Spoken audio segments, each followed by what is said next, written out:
se a gente estava falando muito sobre a Reserva Estratégica Federal de Bitcoin nos Estados Unidos, lembrem que a gente também vai ter, né, muito provavelmente, a aprovação de reservas estaduais de Bitcoin em diversos estados americanos. Né? Até a última sexta eram 14 estados, hoje a gente teve mais um, hoje não, foi ontem, perdão, a gente teve mais um estado novo entrando aí na lista, Dakota do Sul, obviamente um estado bem pequeno, ainda está um pouco para trás, mas o que importa é que toda semana venha um novo estado aí com interesse de ter a reserva estratégica de Bitcoin, né? E a gente tem basicamente 2 a 3 destaques aí que vão para o Arizona, né, que foi o primeiro estado a fazer a votação no Senado estadual e ser aprovado, né? Agora falta a Câmara estadual e passar para o próprio governador do estado, né? E o Utah, que é o contrário, né? Já foi votado na Câmara estadual, tem que passar pelo Senado estadual e aprovação do governador do estado, né? Mas são os dois aí que vocês conseguem ver estão bem na frente aí da outra maioria dos estados, né, que estão ainda nessa questão de uma revisão de um comitê de aprovação, né, mas grande maioria já introduziu o projeto de lei, né, isso é muito interessante, e obviamente todos têm o apoio do público, né, senão não teriam nem feito isso lá no início, né, mas enfim, o ponto é, a gente pode estar algumas semanas, talvez alguns meses, dependendo da burocracia, mas digamos há 1 ou 2 meses a gente tem um Estado americano declarando aí oficialmente uma reserva estratégica de Bitcoin ou a possibilidade do tesoureiro do Estado fazer investimentos em Bitcoin, o que é muito interessante, né? Obviamente pelo que a gente falou, né? Isso não só obviamente gera, né, uma força compradora, né? Porque o Estado vai ter que ir ao mercado comprar, mas isso também gera um FOMO muito grande em outros estados, em outros países, em outras empresas no mundo inteiro. Beleza? Aqui está só um pouquinho dos detalhes que a gente tinha falado, né? O Comitê do Senado do Arizona já aprovou esse projeto de lei. O outro estado que está bem avançado é o estado do Utah. E também temos aí o estado de Illinois, que é onde fica Chicago, né? Que também é interessante por ser um estado muito rico, né? O estado de Illinois. E o do Texas também, que é o mais rico aí dentre todos que tiveram essas propostas já de reservas estratégicas estaduais, que estão muito, muito, muito fortes aí com esse objetivo, né? Então, realmente, né, vamos nos posicionar aí antes que esses grandes institucionais tenham o poder de fazê-lo, né? A gente já está se posicionando aí, obviamente, desde o último ciclo, mas só prova mais uma vez a tese do Bitcoin como reserva de valor, né? Todo mundo quer ter um pouquinho de Bitcoin, porque a gente sabe, né, que existem aí nem existem ainda 20 milhões de unidades, né? Daqui a pouco a gente vai ter as 21 milhões no final, ainda tem um pouco menos, muitas já foram perdidas, enfim, o Bitcoin é um ativo extremamente escasso, né? Quem conseguir juntar ele o quanto antes possível vai ter um benefício futuro aí, com certeza, nos próximos anos e décadas, né? Algum comentário aí em relação a isso, Pedro? Eu acho que você pontuou perfeitamente bem, é muito bullish, né? A gente pensar que esse nível de adoção que a gente está falando, porque se você é um consumidor americano, se você tem uma família americana que pertence àquele estado e você é deparado com a notícia de que, em tese, um tesoureiro do seu estado que é um tanto mais conservador, né?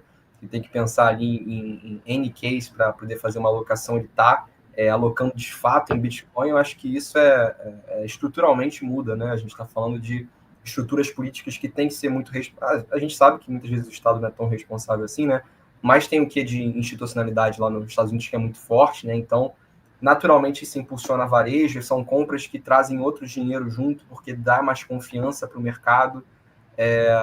Ver esse nível de verba dos Estados Unidos, que é muito alto em nível estadual e federal, pode impactar muito rapidamente os preços e pode gerar, com certeza, esse FOMO de entender que a maior nação do mundo está adotando em diferentes esferas públicas e acho muito difícil, ao menos outros países não cogitarem, ou estados mais, vamos dizer assim, mais pioneiros de outros países, né? Porque algumas vezes o país como um todo pode ser mais relutar um pouco mais, mas algumas regiões daquele país já terem aquele entendimento. Então, acho que, pensando na teoria dos jogos aí, essas coisas andando nessa direção, dificilmente a gente não vai ver nos próximos 2, 3 anos cada vez mais nações, cada vez mais entidades, instituições, fundos soberanos falando sobre Bitcoin. E a gente já vê alguns países assim, a Noruega talvez seja um dos exemplos de fundos soberanos de maior sucesso, né, com os próprios investimentos, tem se não me engano, chegou a ter por um momento 1% do share do equity global, era realmente muito, muito expressivo, e ela está investindo na MicroStrategy, na MetaPlanet, em empresas que se alavancam para comprar Bitcoin, fatalmente ela tem um nível de confiança no ativo para fazer uma exposição desse tipo. Então a gente está vendo países que são fiscalmente muito responsáveis, né, nessa direção. Então é muito empolgante e ao mesmo tempo é aquilo que você disse, né, é acumular o quanto antes, porque nós, perto desses grandes agentes, somos meros, né, é como se fosse uma briga de gigantes e a gente está catando as migalhas, né, o máximo que pode. Exatamente, desesperadamente catando as migalhas aí. Mas, né, a gente teve essa notícia aí do Fundo Soberano da Noruega investindo aí $500 milhão em ações da MicroStrategy, talvez agora só Strategy, né, mas realmente muito, muito bullish. E, né, como se falou muito bem, a gente tem movimentos aí também nacionais, né, não só, obviamente, o americano que a gente já discutiu em nível avançado, mas também Suíça, Rússia, Polônia, Japão, Hong Kong, Alemanha, El Salvador, né, que é o maior expoente aí, mas, obviamente, né, se você botar o peso de que é uma economia muito pequena, perde um pouquinho do seu valor, mas ainda assim, né, Brasil, Argentina, Chile e a República Tcheca, que foi a mais nova aí a se juntar a esse grupo, né, teve até a notícia aí da última semana que o Banco Central tem um foco aí de uma exposição de cerca de 5% a Bitcoin, que seria o equivalente aí a 7 bilhões de euros, algo em torno de 42,5 bilhões de reais, né? Uma quantidade considerável, né? Em dólares deve ser algo tipo 8 bilhões de dólares, 9 bilhões de dólares, que é algo, né? Se a gente ver em linha com os ETFs, né? É um valor que é bem considerável, né? Para ter uma ideia, a MicroStrategy tem cerca de 50 bilhões de dólares, então seria aproximadamente um quinto aí da MicroStrategy, já é um valor bem, bem considerável, né? Então é bem interessante ver isso, inclusive porque também teve uma notícia que a Lagarde, né, da União Europeia, falou que não. Eu vou pegar a notícia aqui para ver certinho o que ela falou exatamente, mas era algo do tipo: na União Europeia não vai ter Bitcoin de jeito nenhum, sei lá, uma coisa assim. Tu lembra? Isso, o Banco Central Europeu não considera isso uma possibilidade, deu uma descascada ali no Bitcoin depois da República Tcheca mostrar esse interesse, foi questionada sobre porque está tendo toda essa questão de adoção, né?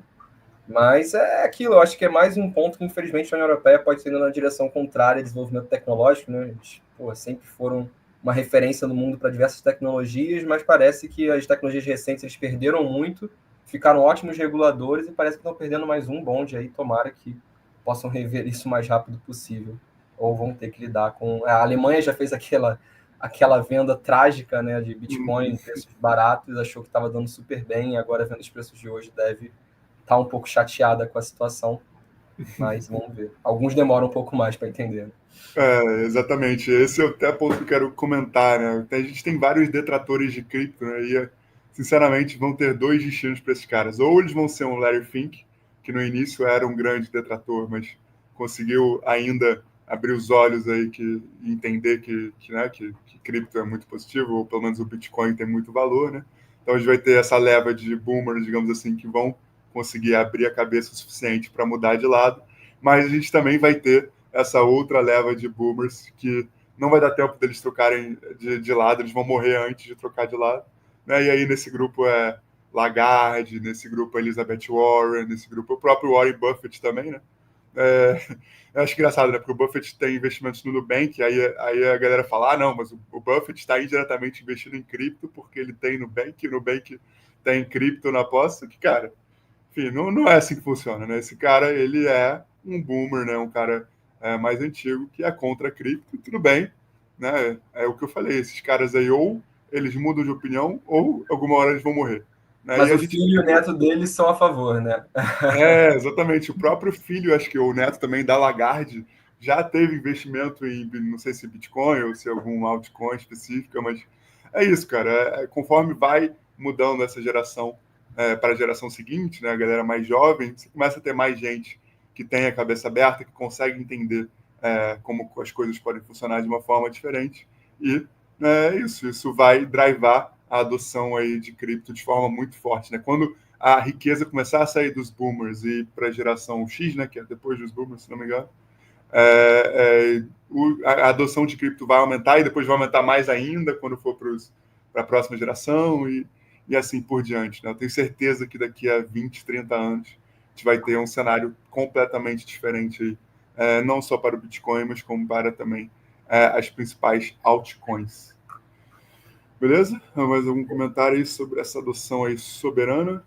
Não, eu ia puxar um ponto que você falou recentemente dessa transferência de riqueza, né? E é legal ver que a própria BlackRock fez um estudo de adoção do Bitcoin, de cripto de forma geral, e viu que o cripto hoje está seguindo em um ritmo de adoção mais acelerado do que a própria internet e os celulares tiveram. Então a gente fica naquela.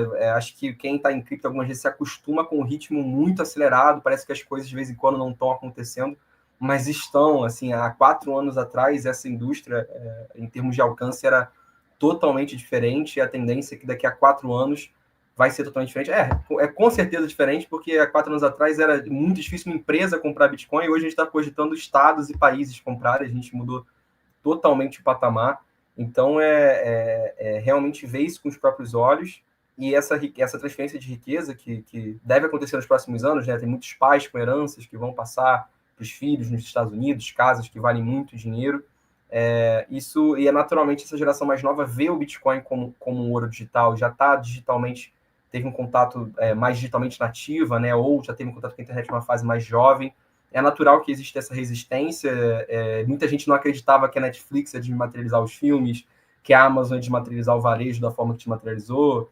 A gente tem vários exemplos de coisas que foram se digitalizando numa velocidade muito acima do que muita gente previa.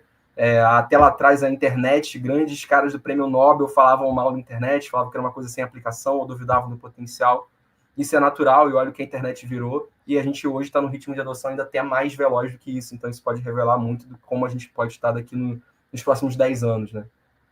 Exatamente. Aqui esse gráfico aqui está velho, pelo que eu vi, é de 2022, mas dá para ver exatamente o que a gente está falando, né? Seguindo em linha, até eventualmente um pouquinho mais rápido, né? Que o gráfico está logarítmico, então é difícil de saber, mas seguindo até o que foi a internet, né? E até eventualmente um pouquinho mais rápido, né? Por essa comparação aí, a gente estaria agora em 2025, no ano 2001 da internet. Meu Deus. Tem muito para crescer ainda, né? Muito, muito, muito para crescer. A gente nem chegou ainda em 1 bilhão de usuários de cripto, né? A gente ainda está em torno aí de 120, 150 milhões, que ainda é muito pouco, né?